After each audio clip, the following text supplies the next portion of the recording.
నమస్తే, welcome to focus Anantha news. ఇప్పుడు headlines చూద్దాం.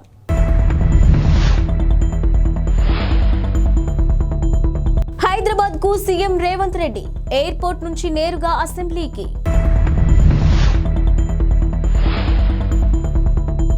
ట్రంప్ కు భారీ షాక్ ఇచ్చిన కొలరాడో సుప్రీంకోర్టు. చంద్రబాబు వారిని వదిలిపెడతారని నేనైతే అనుకోవడం లేదు. లోకేష్. తెలంగాణ ముఖ్యమంత్రి రేవంత్ రెడ్డి ఢిల్లీ నుంచి హైదరాబాద్ కు బయలుదేరారు. శంషాబాద్ ఎయిర్పోర్ట్ నుంచి ఆయన నేరుగా అసెంబ్లీకి వెళ్లనున్నారు. 3 రోజుల విరామం తర్వాత ఈ రోజు అసెంబ్లీ సమావేశాలు జరగనున్నాయి. 2014 నుంచి ఇప్పటి వరకు రాష్ట్ర ఆర్థిక పరిస్థితిపై పవర్ పాయింట్ ప్రజెంటేషన్ ఇవ్వనున్నారు. అనంతరం రాష్ట్ర ఆర్థిక స్థితిగతులపైన స్వల్పకాలిక చర్చ జరగనుంది. మరోవైపు ఆర్థిక పరిస్థితిపై మాట్లాడేందుకు తమకు కూడా అవకాశం ఇవ్వాలని బీఆర్ఎస్ ఎమ్మెల్యేలు కోరుతున్నారు. ఇక ఈ రోజు అసెంబ్లీ సమావేశాలు వాడివేడిగా కొనసాగే అవకాశం ఉంది. అమెరికా మాజీ అధ్యక్షుడు డొనాల్డ్ ట్రంప్ కు కొలరాడో సుప్రీంకోర్టు భారీ షాక్ ఇచ్చింది. వచ్చే ఏడాదిలో జరగనున్న అధ్యక్ష ఎన్నికల్లో కొలరాడో రాష్ట్రం నుంచి పోటీ చేయకుండా అనర్హత వేటు వేసింది. ఇక 2021 జనవరి 6న యుఎస్ క్యాపిటల్ పై ట్రంప్ మద్దతుదారుల దాడి నేపథ్యంలోనే ఆయనపై నిషేధం విధించింది. ఇక అమెరికా రాజ్యాంగంలోని నిబంధనల ప్రకారం దేశ అధ్యక్ష పదవిని చేపట్టేందుకు ట్రంప్ అనర్హుడని కోర్టు ప్రకటించింది. ఇలాంటి తీర్పును ఇవ్వడం దేశ చరిత్రలోనే ఇదే తొలిసారి కావడం గమనార్హం. అయితే ఈ తీర్పుపై అమెరికా సుప్రీంకోర్టులో అప్పీల్ చేసుకునే అవకాశాన్ని ట్రంప్కు కొలరాడో సుప్రీంకోర్టు ఇచ్చింది. కొలరాడో కోర్టు తీర్పు ప్రభావం వచ్చే ఏడాది మార్చి 5న జరగనున్న కొలరాడో రిపబ్లికన్స్ ప్రైమరీ బ్యాలెట్ పై మాత్రమే కాకుండా నవంబర్ 5న జరిగే ఎన్నికలపై కూడా తీవ్రంగా ఉండబోతుంది. వచ్చే ఎన్నికల్లో విజయం సాధించి అధికారంలోకి వచ్చిన వెంటనే జగన్ యొక్క ప్రభుత్వ పనికిమాలిన విధి విధానాలను రద్దు చేస్తామని తెలుగుదేశం పార్టీ జాతీయ ప్రధాన కార్యదర్శి నారా లోకేష్ పేర్కొన్నారు. ఆయన చేపట్టిన యువగలం పాదయాత్ర 226 రోజుల పాటు కొనసాగింది. విజయనగరం జిల్లా భోగాపురం మండలంలోని పోలిపల్లి వద్ద నేడు ముగింపు విజయోత్సవ సభ నిర్వహించనున్నారు. దాదాపు 6 లక్షల మంది దీనికి హాజరయ్యే అవకాశం ఉంది. యువగలం క్యాంప్ సైట్లోనే ఉన్న ఆయన ఈనాడు ఈటీవీకి ఇచ్చిన ఇంటర్వ్యూలో పలు అంశాలను ప్రస్తావించారు. తన పాదయాత్రకు ప్రభుత్వం అడుగడుగునా ఇబ్బందులు పెట్టిందని లోకేష్ ఆగ్రహం వ్యక్తం చేశారు. ఇక పాదయాత్ర ప్రారంభం కాకముందే జీవో 1ని తీసుకొచ్చిందని, మైక్, వాహనం, సౌండ్ బాక్సులన్నీ లాక్కున్నారని ఆవేదన వ్యక్తం చేశారు. ప్రజల దీవెనలే తనను నడిపించాయని అన్నారు. ఎండా వాన అన్నింటికి తట్టుకొని పాదయాత్ర చేశానని, శని, ఆదివారాలు, పండుగలు, పబ్బాలు చూసుకోలేదని తెలిపారు. తన పాదయాత్రలో ప్రజల్లో మార్పు వచ్చిందని, కుర్రోడు కష్టపడ్డాడని, సమాజంలో మార్పు తీసుకురావాలనుకుంటున్నాడని జనం మాట్లాడుకుంటున్నారని అన్నారు. ఇక వచ్చే ఎన్నికల్లో తెలుగుదేశం ఘన విజయం సాధిస్తుందని ఆశాభావం వ్యక్తం చేశారు. బీజేపీ కురువృద్ధులు అద్వానీ, మురళీ మనోహర్ జోషిల ఆరోగ్యాన్ని దృష్టిలో పెట్టుకుని వారిని అయోధ్య రామాలయం ప్రారంభోత్సవానికి రావద్దని కోరామని శ్రీరామ జన్మభూమి తీర్థక్షేత్ర ట్రస్ట్ వెల్లడించింది. ఇక తమ వినతిని ఇద్దరు అంగీకరించారని చెప్పిన సంగతి విదితమే. ఈ అంశంపై దేశవ్యాప్తంగా చర్చానీయాంశంగా మారింది. ఇక దీని వెనుక ఏదో ఉందని పలువురు అనుమానాలు వ్యక్తం చేశారు. ఈ నేపథ్యంలోనే అద్వానీ, జోషిలకు విశ్వ హిందూ పరిషత్ ఆహ్వానం పలికింది. విశ్వ హిందూ పరిషత్ అంతర్జాతీయ కార్యనిర్వాహక అధ్యక్షుడు అలోక్ కుమార్ వీరిని స్వయంగా కలిసి ఆహ్వానం పలికారు. మరోవైపు రామాలయం ప్రారంభోత్సవానికి హాజరయ్యేందుకు ప్రయత్నిస్తామని ఇద్దరు నేతలు చెప్పినట్టు సమాచారం. ఇక జనవరి 22న రామాలయం ప్రారంభోత్సవం జరగనుంది. కరోనా వైరస్ కొత్త వేరియంట్ JN.1ను వేరియంట్ ఆఫ్ ఇంట్రెస్ట్ గా ప్రపంచ ఆరోగ్య సంస్థ మంగళవారం వర్గీకరించింది. అయితే ఈ వేరియంట్తో జనాలకు పెద్దగా ముప్పు లేదని తెలిపింది. అందుబాటులో ఉన్న ఆధారాల పరంగా చూస్తే JN.1తో ప్రపంచానికి పెద్ద ప్రమాదమేం లేదని WHO అంచనా వేసింది. కాగా మాతృవంశం BA.2.86లో భాగంగా JN.1ను ఇంతకుముందే వేరియంట్ ఆఫ్ ఇంట్రెస్ట్ గా వర్గీకరించారు. ఇక మరోవైపు ప్రస్తుతం అందుబాటులో ఉన్న వ్యాక్సిన్లతో JN.1 వేరియంట్తో పాటు వేర్వేరు కోవిడ్ వేరియంట్ల ద్వారా వచ్చే వ్యాధుల నుంచి రక్షణ పొందవచ్చునని వెల్లడించింది. ఇదిలా ఉంచితే ప్రపంచవ్యాప్తంగా JN.1 ఆందోళనలు నెలకొన్నాయి. ఇక JN.1 వేరియంట్ను మొదటిసారి అమెరికాలోని సెప్టెంబర్ నెలలో గుర్తించారు. గత వారం చైనాలో కూడా 7 కేసులు నమోదయ్యాయి. ఇక డిసెంబర్ 8 నాటికి అమెరికాలో నమోదైన మొత్తం కరోనా కేసుల్లో 15% నుంచి 29% మాత్రమే JN.1 వేరియంట్ కేసులేనని US Centers for Disease Control and Prevention అంచనా వేసింది. అయితే ఇతర వేరియంట్లతో పోల్చితే JN.1 ప్రజారోగ్యానికి ఎక్కువ హాని కలిగిస్తుందని చెప్పడానికి ఎటువంటి ఆధారాలు లేవని CDC చెప్పుకొచ్చింది. వైసీపీ నేత, విజయవాడ డిప్యూటీ మేయర్ శైలజారెడ్డి భర్త అవుతు శ్రీనివాసరెడ్డి కోర్టు ఆగ్రహానికి గురయ్యారు. 2015 నాటి కేసులో మంగళవారం కోర్టు వాయిదాకు వెళ్లాల్సి ఉండగా తనకు బదులు డ్రైవర్ను పంపించారు. దీంతో ఆయనపై జడ్జి సీరియస్ అయ్యారు. పర్యవసనంగా ఆయన క్షమాపణలు చెప్పాల్సి వచ్చింది. శ్రీనివాసరెడ్డి మంగళవారం కోర్టు వాయిదాకు హాజరు కావాల్సి ఉండగా వ్యక్తిగత డ్రైవర్ మురారిని పంపించారు. కోర్టు గుమస్తా నిందితుల పేర్లు పిలవగా కేసులోని నిందితులతో పాటు మురారి కూడా కోర్టు హాల్లోకి ప్రవేశించాడు. అయితే వయసు వ్యత్యాసంతో పాటు అతడు తడబడుతుండడాన్ని కోర్టు సిబ్బంది గమనించారు. అనుమానం వచ్చి ఆరా తీయడంతో అసలు విషయం వెలుగు చూసింది. తాను శ్రీనివాసరెడ్డిని కాదని డ్రైవర్ మురారి అని అంగీకరించాడు.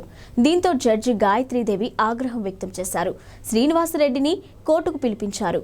న్యాయస్థానాలంటే ఆషామాషి అనుకుంటున్నారా అని ఆగ్రహం వ్యక్తం చేశారు.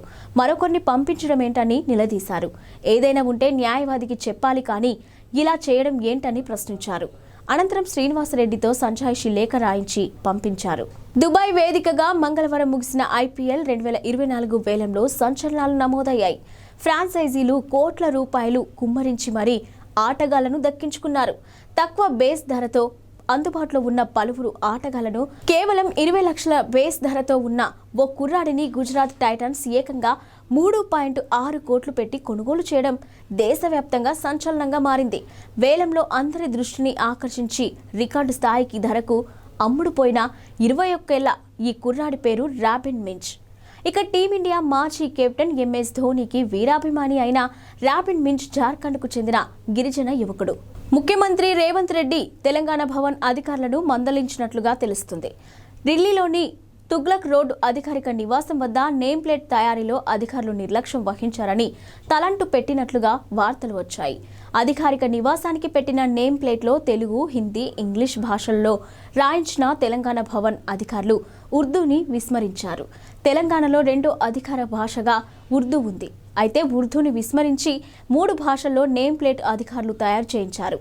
ఈ క్రమంలోనే ఉర్దూని కూడా కలిపి మరో నేమ్ ప్లేట్ బోర్డు తయారు చేయించాలని సీఎం రేవంత్ రెడ్డి ఆదేశించారు. తాము అధికారంలోకి వచ్చిన వెంటనే మత్స్యకారుల పొట్టకొడుతూ జగన్ ప్రభుత్వం తీసుకొచ్చిన జీవో 217ను రద్దు చేస్తామని టీడీపీ జాతీయ ప్రధాన కార్యదర్శి నారా లోకేష్ తెలిపారు. పద్ధతి ప్రకారం విద్యుత్ ఛార్జీలను తగ్గిస్తామని, చెత్త పన్ను, వృత్తి పన్నులను రద్దు చేస్తామని హామీ ఇచ్చారు. ప్రస్తుతం యువగలం క్యాంపు సైట్ వద్ద ఉన్న ఆయన ఈనాడు ఈటీవీకి ప్రత్యేక ఇంటర్వ్యూ ఇచ్చారు. తాము అధికారంలోకి వచ్చాక చేయాల్సిన పనులు చాలా ఉన్నాయన్న ఆయన రాష్ట్రాన్ని అభివృద్ధి పథంలో నడిపించి చూపిస్తామన్నారు. తాము అధికారంలోకి రాగానే మళ్లీ పరిశ్రమలను తీసుకొస్తామని, ఉద్యోగాలు ఇస్తామని, రోడ్లకు మరమ్మతులు చేస్తామని పేర్కొన్నారు. ప్రస్తుతం రాష్ట్రంపై 11 లక్షల కోట్ల అప్పు ఉన్నట్టు చెప్పారు.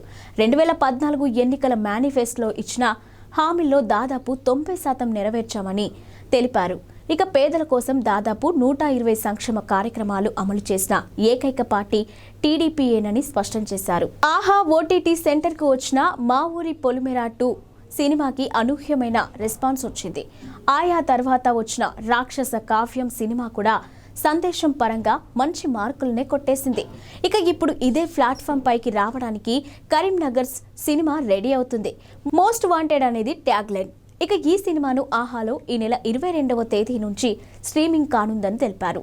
అందుకు సంబంధించిన పోస్టర్ను అధికారికంగా రిలీజ్ చేశారు. ట్రైలర్ను కూడా వదిలారు.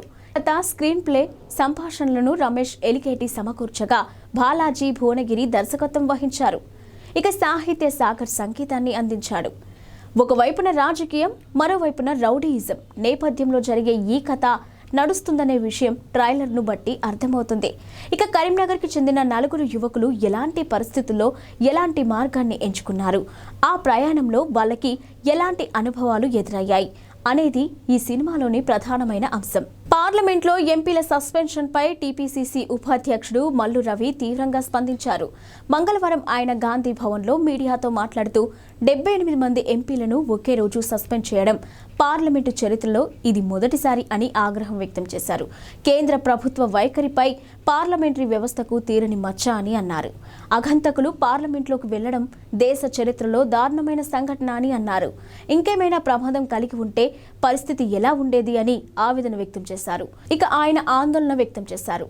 పార్లమెంటు భద్రతపై చర్చించేందుకు అధికారిక పక్షం ఎందుకు భయపడుతుంది అని ప్రశ్నించారు. కేంద్ర హోంమంత్రి ఈ అంశంపై స్పందించాలని డిమాండ్ చేశారు. వికసిత్ భారత్ అంటే ఇదేనా? బీజేపీ ప్రభుత్వం సిగ్గుపడాలని దుయ్యబట్టారు. ఇక పార్లమెంటుపై ముష్కర్ల దాడి జరిగిన రోజే ఈ ఘటన జరగడం భద్రతా వైఫల్యమే అన్నారు. ఈ అంశంపై పార్లమెంట్లో చర్చ జరగాలి. ప్రజలందరికీ అన్ని విషయాలు తెలియాలన్నారు. ఇవాళ ఢిల్లీలో కాంగ్రెస్ నాయకత్వంలో టీమిండియా కూటమి సమావేశమైంది. ఈ సమావేశంలో ఆసక్తికర పరిణామం చోటు చేసుకుంది. వచ్చే ఎన్నికల్లో విపక్షాల ప్రధానమంత్రి అభ్యర్థిగా మల్లికార్జున ఖర్గే పేరును బెంగాల్ ముఖ్యమంత్రి మమతా బెనర్జీ ప్రతిపాదించారు. ఇక లోక్సభ ఎన్నికల తర్వాతే తమ ప్రధాని అభ్యర్థిని ప్రకటిస్తామని నిన్న చెప్పిన మమత ఒక్కరోజులోనే స్వరం మార్చేశారు. ఇండియా కూటమి ప్రధాని అభ్యర్థి ఖర్గే అంటూ నేటి సమావేశంలో పేర్కొన్నారు. ప్రస్తుతం ఖర్గే కాంగ్రెస్ పార్టీ జాతీయ అధ్యక్షుడిగా ఉన్నారు. కాగా మమత ప్రతిపాదనకు ఇండియా కూటమిలో 12 పార్టీల నుంచి మద్దతు లభించింది. అంతేకాదు ఇక ఊహించని రీతిలో ఢిల్లీ సీఎం అరవింద్ కేజ్రీవాల్ కూడా ఈ ప్రతిపాదనకు సానుకూలంగా స్పందించారు. దేశానికి తొలి దళిత ప్రధానిని అందించేందుకు ఇదొక మంచి అవకాశమని కేజ్రీవాల్ పేర్కొన్నారు. కర్ణాటకకు చెందిన మల్లికార్జున ఖర్గే దళిత వర్గానికి చెందిన వ్యక్తి అని తెలిసిందే. అయితే ఈ ప్రతిపాదనకు ఖర్గే నుంచి వ్యతిరేకత వ్యక్తం కావడంతో మమతా బెనర్జీ సహా ఇతర విపక్ష నేతలు కూడా నిరాశకు గురయ్యారు. మమత ప్రతిపాదనను ఖర్గే సున్నితంగా తోసిపుచ్చారు. తాను అణగారిన వర్గాల కోసం పనిచేయాలని మాత్రమే కోరుకుంటున్నానని స్పష్టం చేశారు.